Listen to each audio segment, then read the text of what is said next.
नमस्कार दोस्तों, स्वागत है आप सभी लोगों का फिर से आज एक नए वीडियो में। तो दोस्तों हम लोग पढ़े थे द पेनिसुलर प्लेटो, मतलब कि द प्रायद्वीप प्रायद्वीपीय पठार पढ़ रहे थे।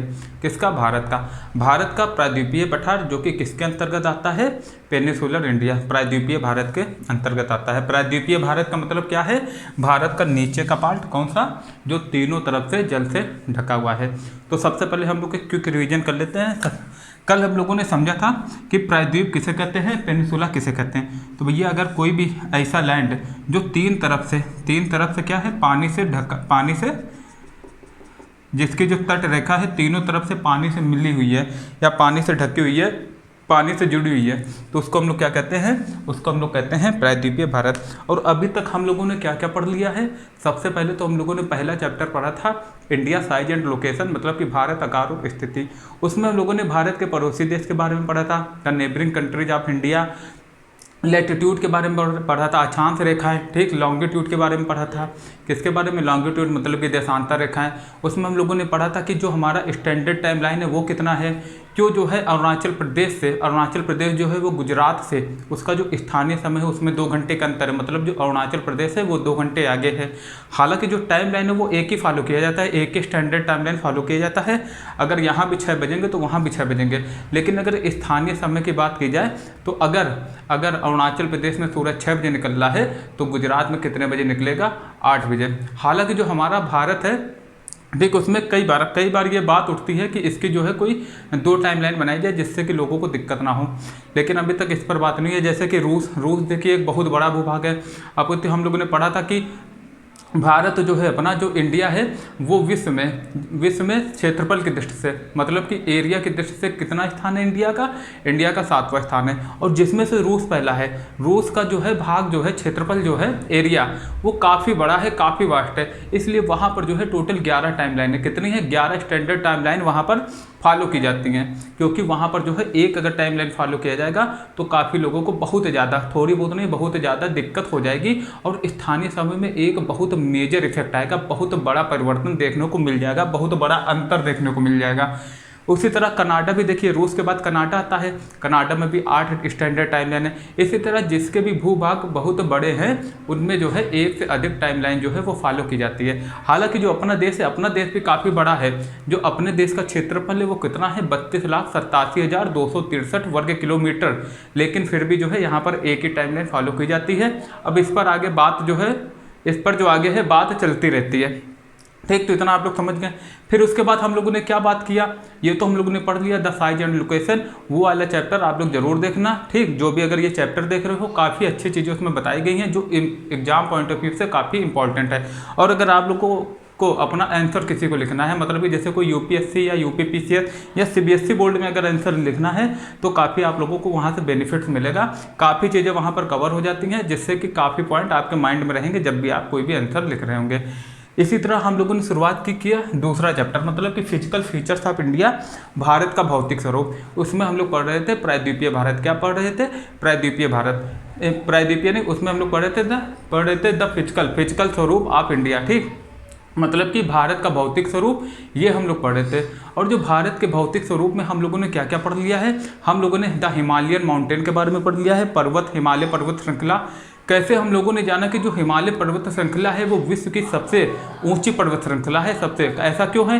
क्योंकि जो दुनिया की बड़ी बड़ी चोटियां हैं, बड़ी बड़ी पीक हैं, वो कहाँ पाई जाती हैं? वो हिमालय में पाई जाती हैं। लेकिन अगर क्वेश्चन आ जाए कि जो चोटियां, जैसे माउंट एवरेस्ट हो गया, ठीक, मकालू, ऐसी जो चोटियां हैं, कंचनजंगा, ये हिमालय के किस पार्ट में पाई जाती हैं? तो आप लोग याद रखना, जो हमारा महान हिमालय है, या जिसको हम लोग कहते हैं आंतरिक हिमालय या हिमाद्री, तीनों नाम है, मतलब कि द ग्रेट हिमालय या इनर हिमालय या हिमाद्री हिमालय, ठीक, या हिमाद्री हिमालय।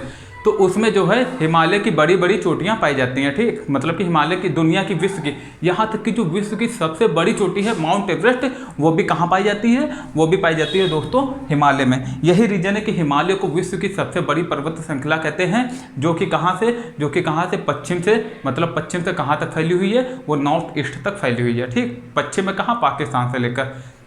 अब देखिए उसके आगे हम लोगों ने क्या पढ़ा था? उसके आगे फिर हम लोगों ने पढ़ा था नदर्न प्लेन के बारे में, ठीक। ये जल्दी से हम लोग क्विक रिवीजन के ले रहे हैं, जिसमें कि जिसने पहला वीडियो देखा है उसको थोड़ा सा रिकॉल करने में आसानी हो चीज़ें।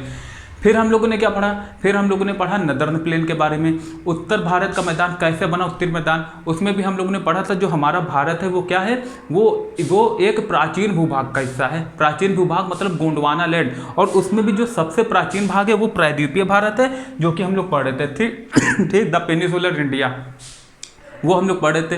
अब उत्तर का मैदान कैसे बना भैया, जो हमारा भारत था वो किससे अलग हुआ, गोंडवाना लैंड से। लगभग 7 करोड़ साल पहले गोंडवाना लैंड से हमारा देश अलग हुआ, और वो धीरे धीरे जो है वो नॉर्थ ईस्ट मतलब कि एक हिसाब से समझ लो उत्तर की तरफ ही जो है वो गतिमान हो गया, वो मूवमेंट करने लगा। फिर आगे जो थी एक जो प्लेट और थी जो अलग हुई थी लॉरेशिया से, या जिसको हम लोग अंगारा लैंड कहते हैं, जिसका नाम है यूरेशियन प्लेट। एक काफ़ी भारी प्लेट थी जिससे जाके हमारा इंडिया जो है ये कहीं इधर थी, ऊपर थी, और भारत पहला दक्षिण में था, मकर रेखा मतलब कि ट्रॉपिक ऑफ कैप्रिकॉर्न के आसपास था।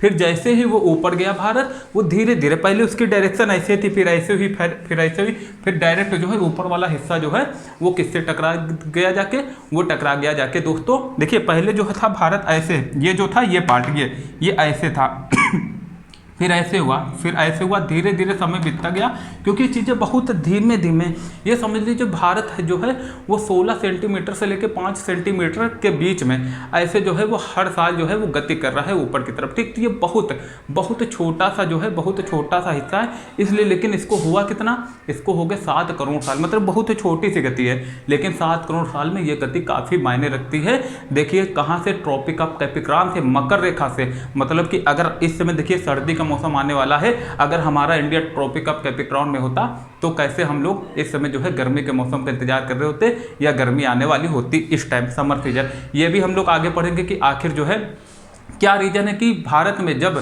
भारत में जो क्रिसमस है वो सर्दी के महीने में मनाया जाता है, और ऑस्ट्रेलिया में क्या है, ऑस्ट्रेलिया में क्रिसमस कब मनाया जाता है, मनाया जाता है गर्मी के सीजन में। उसका भी हम लोग देखेंगे। ठीक, वो कैसा होता है वो भी हम लोग आगे पढ़ेंगे। ठीक, अच्छे से पहले अपने टॉपिक पर आते हैं।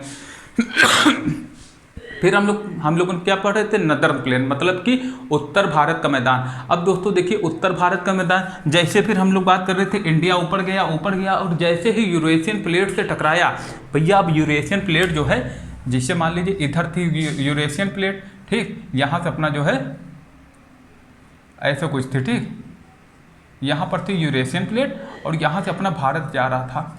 लेकिन 7 करोड़ साल जब बीतने के बाद जो यहाँ पर एक टेथिस सागर था, क्या, जो कि गोंडवाना लैंड और अंगारा लैंड, गोंडवाना लैंड और लॉरेशिया प्लेट के बीच में आया था, रह गया था भैया। जब देखिए आप लोग हमारा पहले वाले लेक्चर जरूर देखना है ना, आपको काफ़ी बेनिफिट मिलेगा और ये सब चीज़ें आप अच्छे से समझ पाएंगे। लेकिन फिर भी हम रिकॉल जल्दी से किए दे रहे हैं, या जो है क्योंकि रीजन किए दे रहे हैं। पहले क्या था, जो हमारा इंडिया, जो ये 7 महाद्वीप थे पूरा एक थे।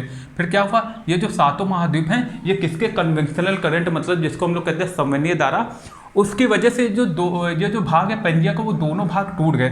ये जो ऊपर वाला भाग है वो बन गया जाके लॉरेशिया, और नीचे वाला भाग बन गया जाके क्या, गोंडवाना। फिर जो ये बीच में हिस्सा बचा, यहाँ पर क्या आ गया, टेथिस सागर। वही टेथिस सागर ये पूरी इस जगह था, यहाँ पर टेथिस सागर था। लेकिन हुआ क्या, 7 करोड़ साल में जो यहाँ से नदियाँ निकलती थी यूरेशियन प्लेट से, वो यहाँ पर अपने साथ काफ़ी अवसाद इकट्ठा करने लगी, और यहाँ तक ऐसा हुआ कि यहाँ खूब सारा, ढेर सारा अवसाद इकट्ठा हो गया 7 करोड़ साल में। तो जब हमारा जो इंडियन प्लेट है वो यूरेशियन प्लेट से टकराई, तो दोस्तों क्या हुआ, जैसे ही यूरेशियन प्लेट इंडियन प्लेट से टकराई, जो ये अवसाद था, ये सेंडिमेंट थे, ये ऊपर की तरफ गति कर गए, और जिसको हम लोग आज अपना महान हिमालय, उत्तर का विशाल हिमालय, या को उत्तर का प्रहरी भी कहा जाता है। याद रखना, अगर क्वेश्चन आ जाए कि उत्तर का प्रहरी किसे कहते हैं नॉर्थ का, तो दोस्तों आप लोग क्या लगाएंगे, हिमालय जो है कितनी, कैसे, हिमालय जो है अपनी जलवायु में भी, भारत की जलवायु में क्लाइमेट में भी काफ़ी अच्छा रोल अदा करता है, जो कि हम लोग जलवायु वाले, क्लाइमेट वाले चैप्टर में पढ़ेंगे। आप लोगों को बस जुड़े रहना है। बहुत इंटरेस्टिंग टॉपिक, जो बहुत इंटरेस्टिंग सब्जेक्ट है भूगोल, इसको हम लोग और भी इंटरेस्टिंग बना के पढ़ेंगे, जिससे कि आप लोगों को मजा आए।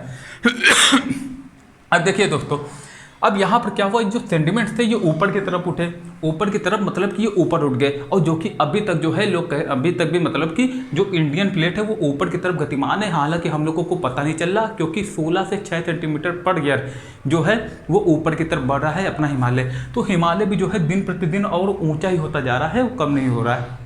फिर हम लोग पढ़ेंगे, ठीक, जो कि हम लोगों ने पढ़ लिया था। ठीक, अब देखिए जैसे ये ऊपर उठा, अब यहाँ पर क्या हो गया, यहाँ पर बन गई द्रोणी। भैया जो हिमालय तो बना, लेकिन यहाँ पर क्या हुआ, दरार आई, थोड़ी सी द्रोणी टाइप की बन गई, ऊबड़ खाबड़ जमीन बन गई। अब हुआ ऐसा कि जो प्रायद्वीपीय भारत से नदियाँ निकलती थी, उसके द्वारा जो अवसाद है वो समय समय पर यहाँ पर लाए गए। ठीक, उसके द्वारा जो अवसाद थे वो यहाँ पर इकट्ठा कर किए जाने लगे, और जो ऊपर से हिमालय की नदियाँ थी वो भी यहाँ पर अवसाद इकट्ठा करने लगे। फिर उस अवसाद ने क्या किया, ये जो द्रोणी थी, ये ऊबड़ खाबड़ जमीन थी, ठीक, ये जो गौर्य था इसको भर दिया। जब इसको प्लेन कर दिया इस ऊबड़ खाबड़ जमीन को, तो इसी प्लेन को हम लोग क्या जानते हैं, नदर्न प्लेन के नाम से समझते हैं, मतलब कि उत्तरी भारत के नाम से जानते हैं। इतना आप लोगों को अच्छे से समझ में आ गया होगा। क्या समझ जानते हैं, उत्तरी भारत के नाम से, जो कि हम लोगों ने पढ़ा था। उत्तर भारत, सिंधु घाटी का मैदान अलग है जिसको हम लोग पंजाब का मैदान कहते हैं, फिर बीच में गंगा का मैदान। ठीक, कैसे गंगा और इसके जो रिवर सिस्टम है, मतलब गंगा और इसके जो गंगा रिवर सिस्टम पूरा, मतलब कि गंगा और इसकी जो ट्रिब्यूटरीज थी, सहायक नदियाँ थी, उन्होंने उनका रोल था। और इस साइड असम वाले साइड में ब्रह्मपुत्र के द्वारा जो है बनाया गया, जिसको हम लोग ब्रह्मपुत्र का भी मैदान है ना, ब्रह्मपुत्र का मैदान भी नाम देते हैं। फिर उसके बाद हम लोगों ने पढ़ा था कैसे ही इसको टोपोग्राफी के आधार पर भी बांटा गया है, मतलब कि जो हमारा नदर्न प्लेन उत्तर भारत का मैदान, उसमें हम लोगों ने कौन कौन से क्षेत्र, स्थलाकृति, टोपोग्राफी का मतलब स्थलाकृति, जो नदियाँ अपने साथ बनाती हैं वैसे कैसे बांटा गया है। तो हम लोगों ने क्या पढ़ा था, एक भाबर के क्षेत्र पढ़ा था, जहाँ पर नदियाँ जो है अपने साथ बड़े बड़े टाइप के अवसाद लाके, बड़े बड़े पत्थर टाइप लाके एक जगह इकट्ठा कर देती हैं, और वहाँ पर क्या होता है, उनके बीच में काफ़ी खाली जगह रहती है, जिससे जो नदी होती है वो उसके अंदर से होकर प्रवाहित होना चालू कर देती है। ठीक, चालू होती है ना, बहना चालू करती है, जिससे जो नदी है वो उसमें विलोपित हो जाती है, मतलब कि नीचे नीचे बहती है। इसलिए अगर कभी क्वेश्चन आ जाए कि ऐसा कौन सा क्षेत्र है इंडिया में जहां पर नदियां विलोपित हो जाती हैं, तो आप लोग याद रखना वो भाबर है। कहाँ भाबर? फिर उसके बाद आता है तराई, जहां पर हल्के महीन महीन कण जो हैं नदी अपने साथ इकट्ठा कर देती है और नदी उसी के ऊपर से होकर बहती है। तो इसलिए अगर क्वेश्चन आ जाए फिर से जो नदी है वो दृश्यमान या विजिबल कहाँ हो जाती है, तो तराई के क्षेत्र में। उसके बाद हम लोगों ने पढ़ा था खादर का क्षेत्र और बांगर। बांगर वो क्षेत्र होते हैं, बांगर को एक हिसाब से कहते हैं पुराने बाढ़ के मैदान। पुराने मतलब जहाँ जो बाढ़ है कभी कभार आती है, ठीक, तो वहाँ की मिट्टी काफ़ी पुरानी रहती है। लेकिन जो खादर होता है उसको हम लोग कहते हैं नए बाढ़ के मैदान, मतलब कि वहाँ हर साल बाढ़ आया करती है और वहाँ जो है हर साल नई नई मिट्टी, नई नई जो है सॉइल जो है वो इकट्ठा हुआ करती है, नए नए अवसाद इकट्ठा हुआ करते हैं। इसलिए जो जलोढ़ मिट्टी है, जो मतलब कि जो खादर होती है, वो गहन खेती के लिए काफ़ी जो है काफ़ी अच्छी मिट्टी होती है। तो ये था दोस्तों क्विक रिवीजन। ठीक, अब हम लोग अपने टॉपिक पर आ जाते हैं। ठीक, इतना रिवीजन अच्छे से कर लिया है और आप लोगों को भी चीज़ें रिकॉल हो गई होंगी। ठीक अब देखिए क्या कर रहा है दक्कन का पठार। सबसे पहले हम लोग पढ़ लेते हैं कि एनसीईआरटी में क्या कहा गया है। तो भैया एनसीईआरटी ने कहा है the Deccan प्लेटू is a triangular landmass. ये देखिए हम लोग पढ़े, ये जो पूरा दक्कन प्लेटू है, कहाँ से यहाँ तक, ये देखिए ये है पूरा दक्कन। वो तो हम लोगों ने पढ़ा था, देखिए कल हम लोगों ने पढ़ लिया था क्या, मध्य उच्च भूमि, सेंट्रल हाईलैंड, वो तो यहाँ हो गया। अब ये जो दक्कन का प्लेटू है ये यहाँ से आप लोग देखिए खुद, ये त्रिभुजाकार आप लोग को दिख रहा है आप लोगों को, मतलब कि एक ट्रायंगल शेप की तरह है। ये अपना प्रायद्वीपीय भारत है। ठीक, या इसे कहते हैं पेनिसुलर प्लेटू या प्रायद्वीपीय पठार भी इसको कहते हैं। तो वही कह रहा है the Deccan plateau is a triangular, the Deccan plateau is a triangular landmass, मतलब कि एक त्रिभुजाकार भूमि है। क्या है? भूमि का भाग है, ट्रायंगुलाकार जो है, मतलब कि ट्रायंगुलर मतलब कि त्रिभुजाकार। अब जो नेक्स्ट लाइन वो कह रहा है that lies to the south of the river Narmada. अब भैया ये देखिए यहाँ पर एक नदी बह रही है नर्मदा, ठीक, नदी बह रही है नर्मदा, उसी के नीचे क्या है, उसी के नीचे है दक्कन का पठार, जो कि हम लोगों ने कल मैप में अच्छे से समझा था। आप लोग अगर एनसीईआरटी खोलेंगे तो इसमें आपको मैप दिख जाएगा, या फिर कल वाला आप लोग लेक्चर देखेंगे तो ये सब जो चीज़ें हैं वो आप लोगों को अच्छे से समझ में आ जाएंगी। ये हो गया जो ये है, ये नर्मदा के दक्षिण में क्या है, साउथ में। अब जो कह रहा है the Satpura range flanks its broad base in the north. ये जो सतपुरा जो रेंज है, सतपुरा जो रेंज है वो कहाँ है, वो यहाँ पर है। कहाँ पर है? वो इसके जो है उत्तर में काफ़ी चौड़ाई में, ये जो है ये सतपुरा रेंज, ये इसके उत्तर में काफ़ी चौड़ाई में फैला हुआ है, या वाइडर रेंज में फैला हुआ है। फिर देखिए क्या कह रहा है, फिर कह रहा है the Deccan plateau is higher in the west and slopes.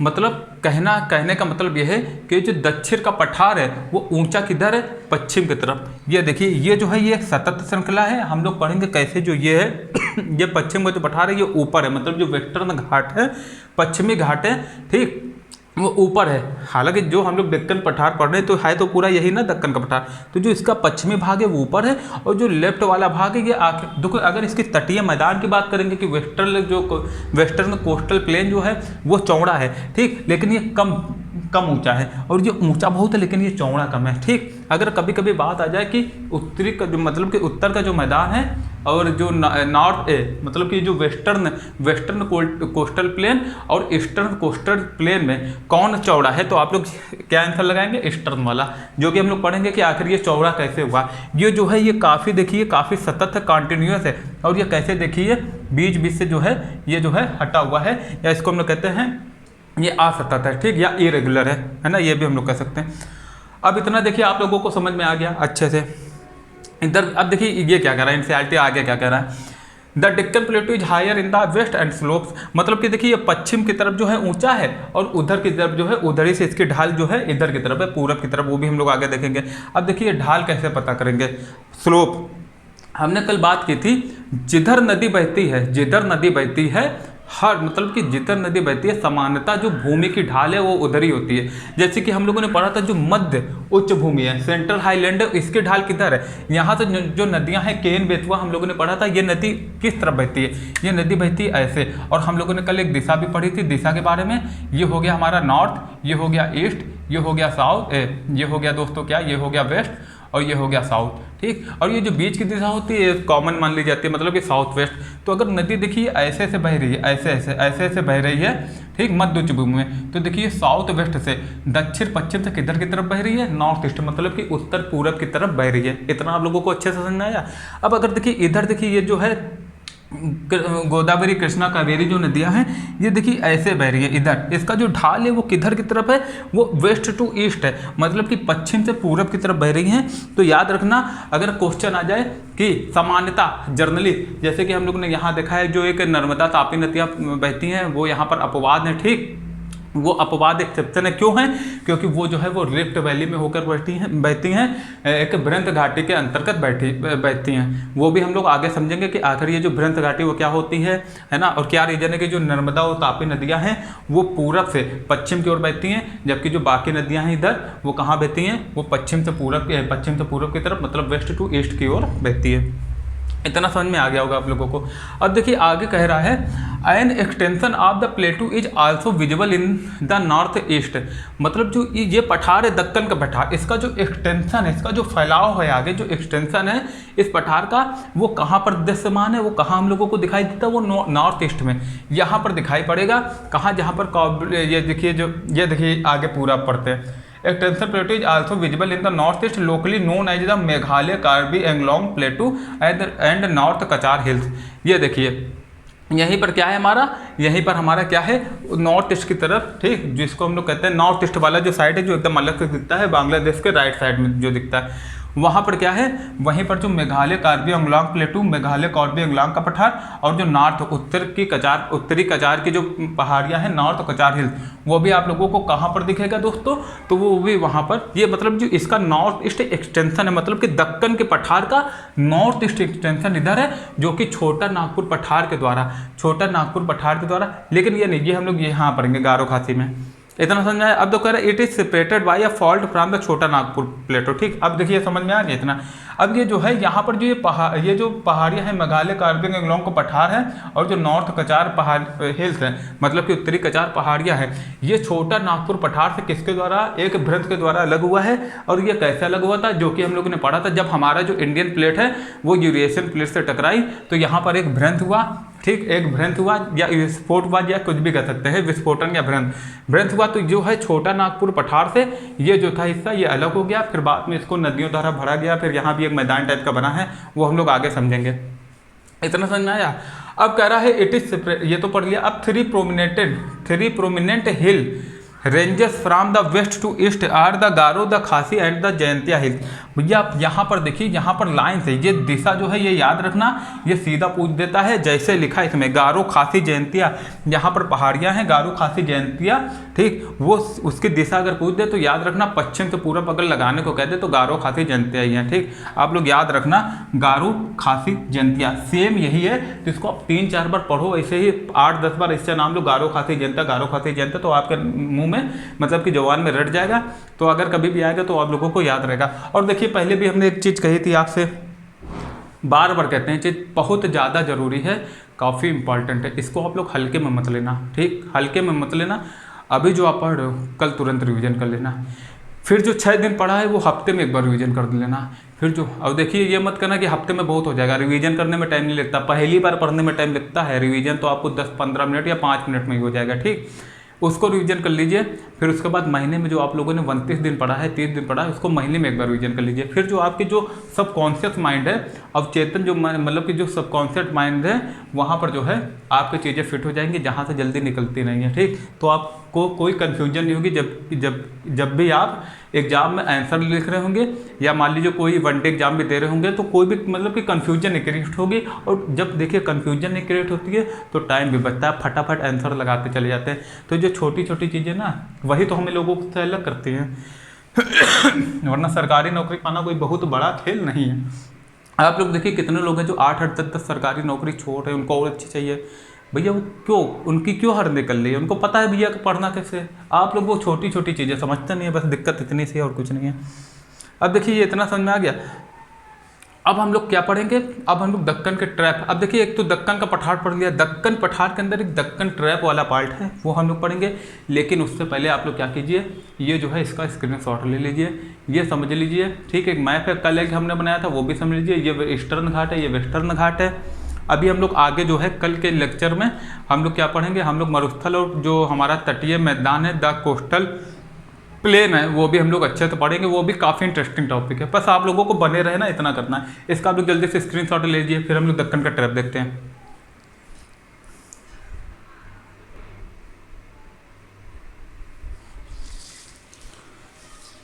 अब दोस्तों हम लोग जल्दी से देखेंगे क्या, हम लोग देखेंगे दक्कन ट्रैप के बारे में। जो डेक्कन ट्रैप है, जो कि दक्कन का पठार, जो दक्कन का पठार है, जो डेक्कन प्लेटो है, उसी का एक भाग है। तो इसके बारे में पहले देखिए एनसीईआरटी क्या कह रही है, वो हम लोग देख लेते हैं। एनसीईआरटी कह रही है, one of the distinct features of the peninsular plateau is the black soil area known as Deccan trap. ये देखिए यहाँ पर एक जो ये एरिया है, ठीक, वो क्या है, वो एक मतलब कि एक महत्वपूर्ण भाग जो है, महत्वपूर्ण विशेषता क्या है प्रायद्वीपीय पठार की, वो क्या है, डेक्कन ट्रैप। जो ये डेक्कन ट्रैप है वो किससे निर्मित है, ब्लैक सॉइल से। आखिर ऐसा क्या हुआ, ब्लैक सॉइल से क्यों निर्मित हुआ, ये भी हम लोग आके देखेंगे। That is of volcanic organic hence the rocks are वो कौन सी इग्नियस रॉक, कौन सी, that is the volcanic origin.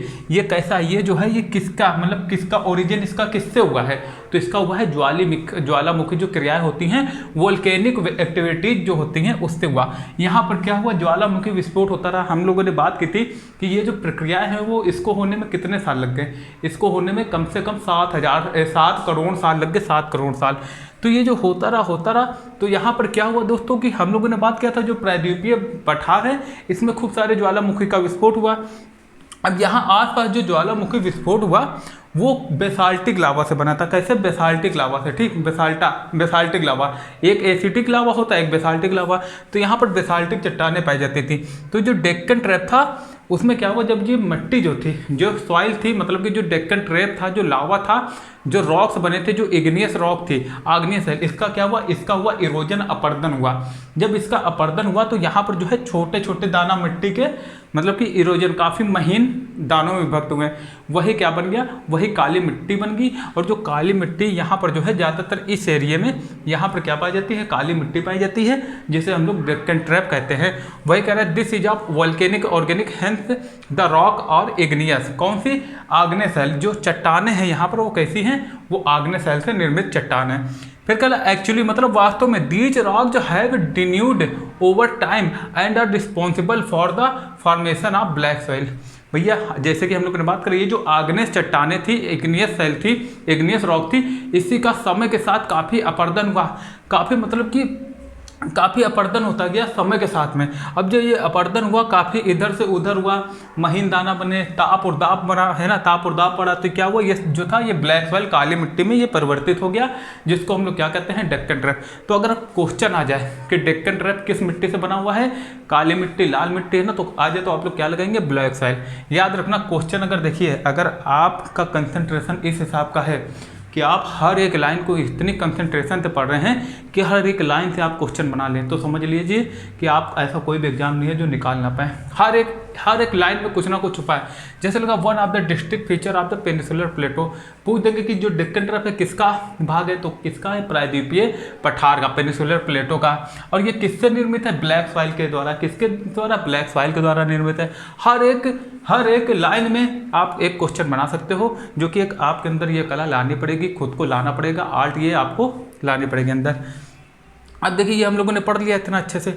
अब हम लोग पढ़ेंगे वेस्टर्न घाट के बारे में, वेस्टर्न घाट के बारे में, जो कि हम लोग इसी मैप में देखेंगे। क्या, इसी मैप में हम लोग देखेंगे। देखिए क्वेश्चन के हिसाब से हम लोग चित्र भी बनाते जाएंगे। इतना जो है ये एरिया में मिटा के दे रहा है, रब के दे रहे हैं, ठीक, इतना। अब देखिए दोस्तों, वेस्टर्न घाट जो है, पश्चिमी घाट हम लोग देखेंगे। जो पश्चिमी घाट इतना ऊंचा है, ठीक, और जो पूर्वी घाट है वो नीचा क्यों है। आखिर ये ऊंचा है तभी तो जो नदियां हैं, सॉरी दोस्तों एक मिनट,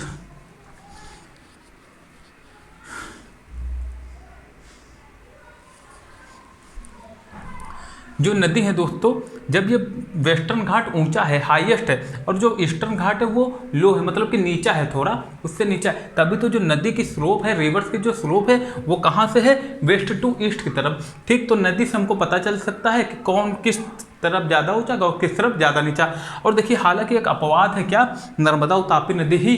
आखिर जब सब नदी जो है ईस्ट की ओर बह रही हैं, वेस्ट टू ईस्ट बह रही हैं, पश्चिम से पूरब की तरफ बह रही हैं, तो ये जो नर्मदा और तापी नदी है वही क्यों पूरब से पश्चिम, मतलब कि ईस्ट टू वेस्ट बह रही है, या ये कह सकते हैं कि उल्टी गंगा की ओर बह रही है, ठीक, अपने शब्दों में।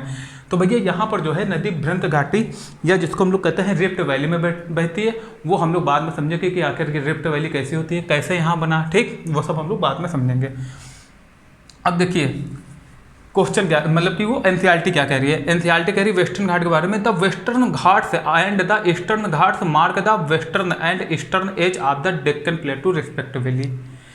मतलब कि जो वेस्टर्न घाट है, एक ये वाला, ठीक, ये वाला घाट, और दूसरा है ईस्टर्न घाट, पश्चिमी Ghat, mark the western and eastern edge, मतलब कि किसका, the edge of the Deccan plateau respectively, मतलब कि दक्कन के पठार का जो पश्चिमी भाग और पूर्वी भाग, उसको कौन बनाता है क्रमशः, वो बनाते हैं कौन, पश्चिमी और पूर्वी घाट कौन बनाते हैं, वेस्टर्न एंड ईस्टर्न घाट। अब कह रहा है कि the height of the Western Ghat progressively increases from north to south. Sorry दोस्तों, देखिए यहाँ पर जो है, यहाँ पर हमारा क्या है, यहाँ पर है हमारा क्या, यहाँ पर है हमारा वेस्टर्न घाट, और यहाँ पर क्या है, ठीक, यहाँ पर हमारा ये पूर्वी घाट। अब आप लोग ये कहेंगे इसको हमने डायरेक्ट सीधा क्यों पूरा खींचा और इसको ये छोड़ के क्यों खींचा है, ठीक। तो ये देखिए ये एनसीईआरटी कह रही है, इसको हम लोग समझते हैं।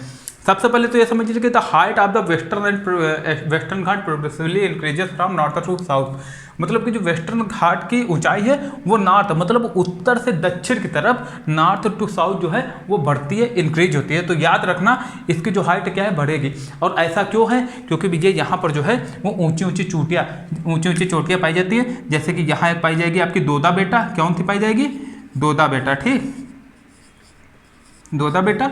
और इधर पाई जाएगी अनाई मुरी, कौन सी, अनाई मुरी जो चोटी है वो आपकी पाई जाएगी। याद रखना जो अनाई मुरी चोटी है वो दक्षिण भारत की सबसे ऊंची चोटी है, और दोदा बेटा उसके बाद, मतलब कि जो अनाई मुरी है वो उससे बड़ी है। और ये देखिए हम कह रहे थे कि क्वेश्चन जो है आपको कैसे बनाना है। अब देखिए दोदा बेटा के दक्षिण में अनाई मुरी, ठीक। अगर कोई कथन दे दे यूपीएससी या पीसीआर, हालांकि जो यूपीएससी है काफ़ी जो है वो काफ़ी एग्जाम जो है वो अनप्रेडिक्टेबल होते जा रहा है, ठीक, डायनेमिक भी होता जा रहा है ना, अनप्रेडिक्टेबल होते जा रहा है। अब की देख लीजिए यूपीएससी में क्या हुआ, यूपीएससी में वही खत्म कर दिया, क्या, जो हम लोग एलिमिनेशन वाला मेथड था, जिससे लोग बहुत आसानी से क्वेश्चन सही कर देते थे नहाते हुए भी, वही हटा दिया।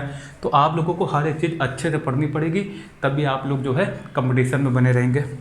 दोदा बेटा मतलब कंपटीशन निकाल लेंगे, बने कब तक रहेंगे, दोदा बेटा अनाई मुरी। अब देखिए इतना समझ में आ गया। अब कह रहा है कि यही रीजन है कि जो दक्षिण मतलब कि जो ये वेस्टर्न घाट है ये उत्तर से दक्षिण की तरफ इसकी ऊंचाई बढ़ती है, क्योंकि जो ऊंची चोटी है वो दक्षिण भाग में ही पाई जाती है। अब देखिए यहाँ पर क्या है, यहाँ पर हमारा क्या है, यहाँ पर हमारा गोवा का कोकर तट है। इस तरफ कौन सा तट है, इस तरफ है दोस्तों कौन सा तट, इधर है केरल में मालाबार तट। इस साइड कौन सा है, इधर नदर्न सरकार, उत्तरी सरकार, और इधर क्या है, इधर हमारा क्या है, कोरोमंडल तट है। इतना समझ गए। अब देखिए नेक्स्ट लाइन कह रही है parallel to the western coast. ये जो हमारा वेस्टर्न घाट है, वेस्टर्न घाट, ये जो वेस्टर्न मतलब कि जो पश्चिमी तट है, ये देखिए ये पश्चिमी तट है, इसके पैरेलल है, मतलब कि इसके समानांतर, इसका क्या है, इसके समानांतर है कौन, जो हमारा पश्चिमी घाट है वो किसके, पश्चिमी तट के समानांतर है। लेकिन ये जो है ये समानांतर नहीं, अभी हम लोग खाली पश्चिमी घाट की बात कर रहे हैं। फिर कह रहा है हाइट 900 से 1600 मीटर।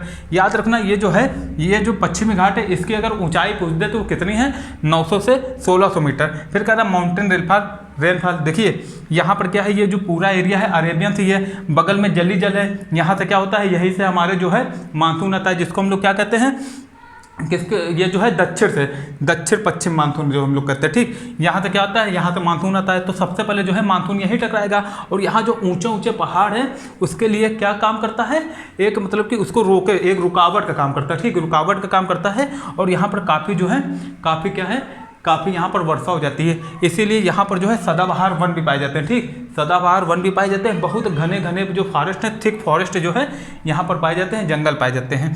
तो इतना आप लोगों को अच्छे से समझ आ गया। अब हम लोग बात करेंगे ईस्टर्न घाट की, लेकिन सबसे पहले आप इसका स्क्रीनशॉट ले लीजिए, ये जो लाइन है इसका आप लोग स्क्रीनशॉट ले लीजिए। ठीक,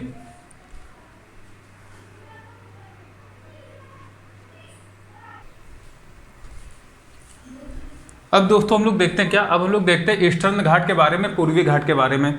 पश्चिमी घाट हम लोगों ने पढ़ लिया है। देखिए पश्चिम घाट की हम लोगों ने ऊंचाई पढ़ी थी 600 से 900 मीटर तक। ठीक, मतलब कि 1600 से ऐसे पढ़े थे। ठीक, और ये जो है पूर्वी घाट की जो ऊंचाई है, हाइट कितनी है, वो 600 मीटर एवरेजी हाइट है। तो हम लोग इतना समझ सकते हैं जो पूर्वी घाट की अपेक्षा, मतलब कि पश्चिमी घाट वेस्टर्न घाट की अपेक्षा जो है, जो हमारा ईस्टर्न घाट है वो क्या है, वो ऊंचाई में कम है। और इससे ये चीज़ हम लोगों को इससे भी पता चल सकती है, जो कि हम लोगों ने पहले पढ़ा है, यहाँ से जितनी भी नदियाँ निकलती हैं उनका जो स्लोप है, उनका जो ढाल है वो किधर है, वो वेस्ट टू ईस्ट है, मतलब पश्चिम से निकल के किस तरफ गिरती हैं, पूरब की तरफ। जितनी भी हैं महानदी, गोदावरी, कावेरी, कृष्णा, जितनी भी नदियां हैं ये किस साइड गिरती हैं, पश्चिम किधर, कहाँ से, मतलब कि वेस्ट टू ईस्ट गिरती हैं। ठीक, और कहाँ पर गिर जाती हैं, यहाँ हमारा बे ऑफ बंगाल है, बंगाल की खाड़ी, ठीक, यहाँ पर गिर जाती हैं।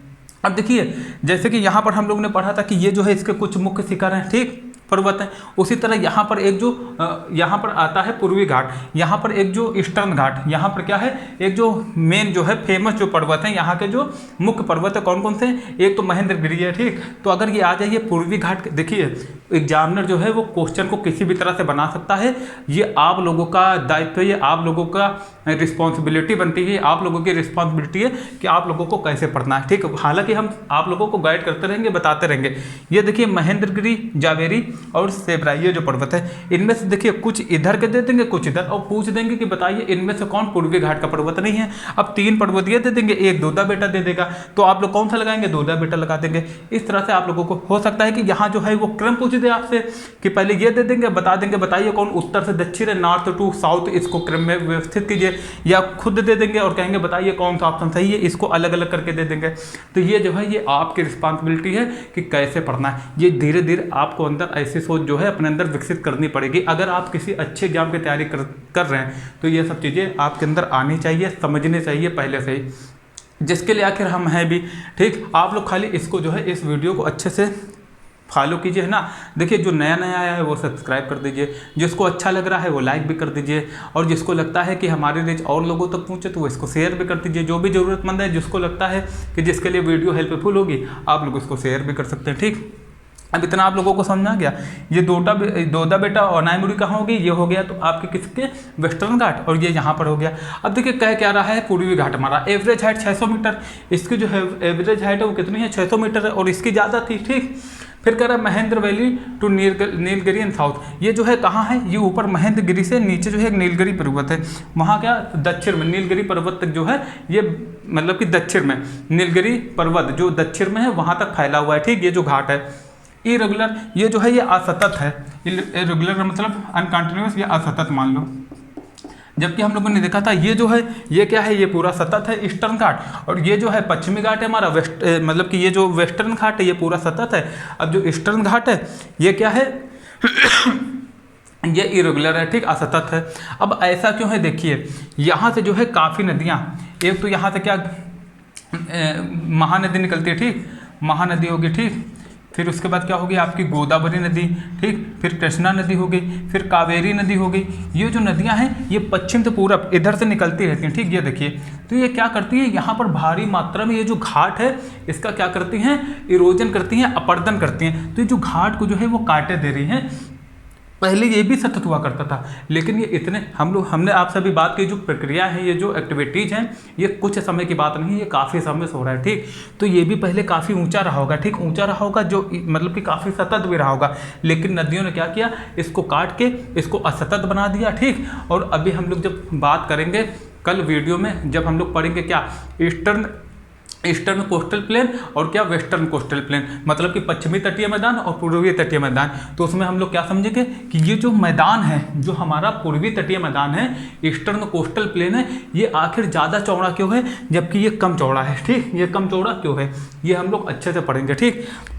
अब देखिए हम लोगों ने यहाँ पर बात किया था कि यहाँ पर जो है ये जो पर्वत हैं ये क्या कर लेते हैं, पर्वत करते हैं, वर्षा जो है यहाँ पर पूरे वर्षक मतलब कि मानसून के सामने एक अवरोधक के रूप में कार्य करते हैं। और यहाँ पर क्या करते हैं, यहाँ पर जो बारिश है वो हो जाती है, लेकिन जो इधर जो है यहाँ क्या बनता है, यहाँ एक वृष्टि छाया प्रदेश बनता है। क्या बनता है, वृष्टि छाया प्रदेश बनता है, ठीक। यहाँ पर साइड मतलब कि साइड जो है रेनो रीजन बनता है, साइड रेन रीजन बनता है, साइडो रेन रीजन, ठीक, वृष्टि छाया प्रदेश बनता है यहाँ पर। तो आप लोग ये इतना सा समझ गए, मतलब यहाँ पर जो है थोड़ा बहुत जो है वो रेगिस्तान टाइप का मिलता है, ठीक, मतलब कि पानी की बहुत वो होती है, दिक्कत होती है, कमी होती है। और यहाँ पर जो और यहाँ पर पेड़ पौधे भी कम पाए जाते हैं क्योंकि पानी नहीं पहुँच पाता। यहाँ पर जो पर्वत हैं वो अवरोधक बन जाते हैं, लेकिन यहाँ जो है वो घने घने थिक फॉरेस्ट पाए जाते हैं काफ़ी, क्योंकि यहाँ पर जो है सारी वर्षा हो जाती है। जो ये ऊँचा, ये काफ़ी ऊँचा, तो क्या करता है, ये मानसून के सामने का अवरोधक के रूप में कार्य करता है, ठीक।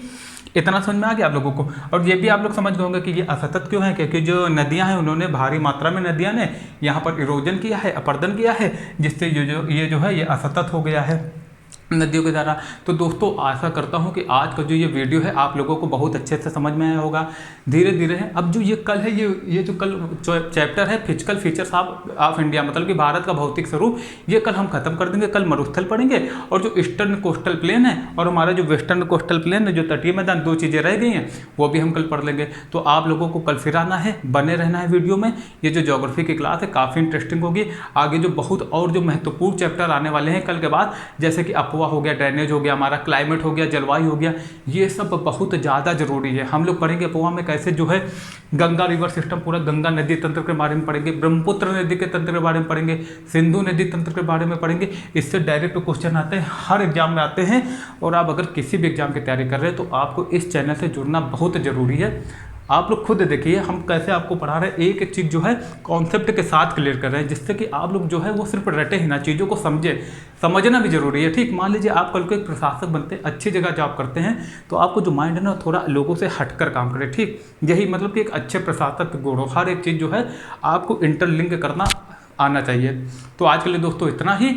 आप लोग अच्छे से पढ़ते रहिए, सबका नाम रोशन कीजिए, पढ़िए जरूर, और थोड़ा बहुत जो है योगा कर लिया कीजिए, या हल्का फुल्का वॉक कर लिया कीजिए सुबह, जिससे कि आप लोग मेंटली, फिजिकली और मेंटली दोनों जो हैं वो फिट रहे, आपका मन लगे, कोई भी हेल्थ इशू ना हो ना, क्योंकि जब आपकी हेल्थ अच्छी होगी तभी आप लोग मन से पढ़ पाएंगे, ठीक। क्योंकि जो शरीर है ये कोई मतलब ऐसा तो है नहीं, एक मशीन की भांति कार्य करता है, ठीक। एक हिसाब से शरीर भी, इसको भी जो है देखभाल जो है इसकी ज़रूरी है। तो दोस्तों आज के लिए इतना ही।